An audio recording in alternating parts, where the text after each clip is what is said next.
আসসালামু আলাইকুম সুপ্রিয় দর্শক, কেমন আছেন সবাই? আশা করছি সকলেই ভালো আছেন। আজকে ভিডিওতে আমরা মিডল ইস্টের ছোট্ট একটি দেশ নিয়ে কথা বলবো।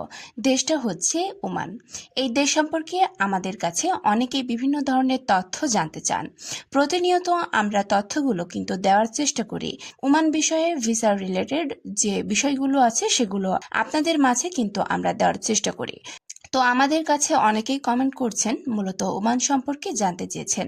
তো আজকের এই ভিডিওতে আমরা ওমান সম্পর্কিত কিছু গুরুত্বপূর্ণ নিউজ বা তথ্য পেয়েছি, যেটা প্রবাস টাইম চ্যানেল থেকে কিন্তু আসলে আপলোড করা হয়েছে।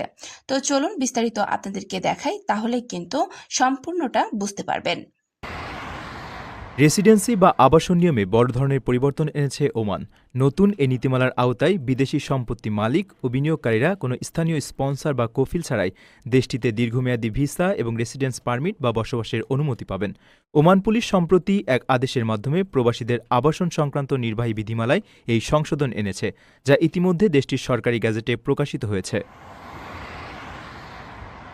নতুন এই সংশোধনীর ফলে ওমানে জমি বা আবাসিক ফ্ল্যাট কেনা বিদেশি নাগরিকদের জন্য বসবাসের পথ আরও সহজ হল।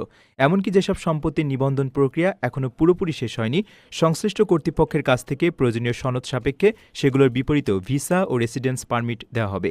এই সুবিধার আওতায় কেবল মূল ক্রেতাই নয়, তার প্রথম স্তরের পরিবারের সদস্য অর্থাৎ স্ত্রী ও সন্তান এবং সম্পত্তি ও জমি কেনা কর্পোরেট প্রতিষ্ঠানের আইনি প্রতিনিধিরাও অন্তর্ভুক্ত থাকবেন। কর্তৃপক্ষ জানিয়েছে, এখনও অনিবন্ধিত কিন্তু অনুমোদিত সম্পত্তির সঙ্গে যুক্ত এই ভিসাগুলো সাধারণত 6 মাস থেকে 1 বছর মেয়াদের জন্য ইস্যু করা হবে এবং পরবর্তীতে তা নবায়নও করা যাবে। এই ভিসাধারীর প্রতিবার ওমান সফরের সময় সর্বোচ্চ 3 মাস পর্যন্ত অবস্থান করার সুযোগ পাবেন। ওমান সরকার আশা করছে এই সরলীকরণ আবাসন খাতে বৈশ্বিক বিনিয়োগকারীদেরও আরও বেশি উৎসাহিত করবে। পাশাপাশি ওনার ভিসা বা মালিকানা সংক্রান্ত ভিসা পাওয়ার প্রক্রিয়াটিকেও বেশ সহজ করা হয়েছে। আবাসিক ইউনিটের বিদেশি মালিক এবং সম্পত্তি মালিকানাধীন কোম্পানির অনুমোদিত প্রতিনিধিরা এখন কোনো স্থানীয় মধ্যস্থতাকারী ছাড়াই সরাসরি এই রেসিডেন্সি সুবিধা নিতে পারবেন। তবে শর্ত হল, ভিসা ইস্যু হওয়ার 3 মাসের মধ্যে আবেদনকারীকে অবশ্যই ওমানে প্রবেশ করতে হবে। তো বন্ধুরা, আশা করছি ভিডিওটি দেখেছেন এবং এই ভিডিওর মাধ্যমে আপনারা অত্যন্ত সুখবর একটি আপডেট পেয়েও গেছেন।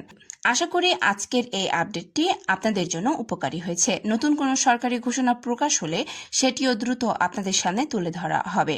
সবাই ভালো থাকুন, দেখা হচ্ছে পরবর্তী কোনো আপডেটে। ততক্ষণ পর্যন্ত সকলে ভালো থাকবেন, অবশ্যই নিরাপদে থাকবেন। আল্লাহ হাফেজ।